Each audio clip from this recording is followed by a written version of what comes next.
యాదాద్రి భువనగిరి జిల్లా రాజాపేటలోని దూది వెంకటాపురం గ్రామంలో జిల్లా కలెక్టర్ హనుమంతరావు పల్లె నిద్రలో పాల్గొన్నారు. పల్లె నిద్రలో భాగంగా గ్రామ పంచాయతీ కార్యాలయం ఆవరణలో గ్రామస్తులతో సమావేశం నిర్వహించారు. ఈ సందర్భంగా గ్రామస్తులు కలెక్టర్ దృష్టికి తీసుకెళ్లారు. గ్రామానికి ఉదయం సాయంత్రం బస్సు సౌకర్యం లేదని గ్రామస్తులు కోరడంతో వెంటనే డిపో డిఎంకి ఫోన్ చేసి బస్సు సౌకర్యం కల్పించాలని సూచించారు కలెక్టర్. గ్రామంలో మొత్తం 24 యూనిట్లు ఇందిరమ్మ ఇళ్లు మంజూరయ్యాయని కలెక్టర్ గ్రామస్తులకు తెలిపారు. కోతులు కుక్కల బెడద సమస్యను పరిష్కరిస్తానని తెలిపారు. అంతేకాకుండా ప్రైమరీ స్కూల్లో కొత్త వాష్రూమ్ నిర్మిస్తామని హామీ ఇచ్చారు. గ్రామస్తుల సమస్యలన్నీ పరిష్కరిస్తామని చెప్పారు. చెప్పుకోండి, అవసరమైతే రేపు కాగితం రాసి పొద్దుగాల ఉంటాం కదా, రాసియండి, దాన్ని వెరిఫై చేస్తాం, ఇస్తాం.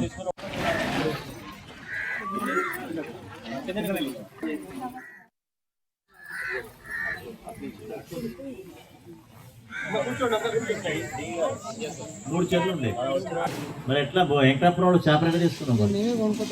బయట తెచ్చుడేనా?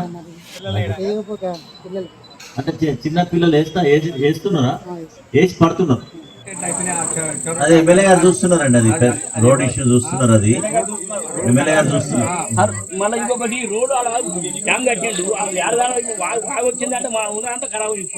ఇప్పుడు అంతా నీ దగ్గర కలెక్టరే వచ్చింది దగ్గరికి, ఏముంది మొత్తం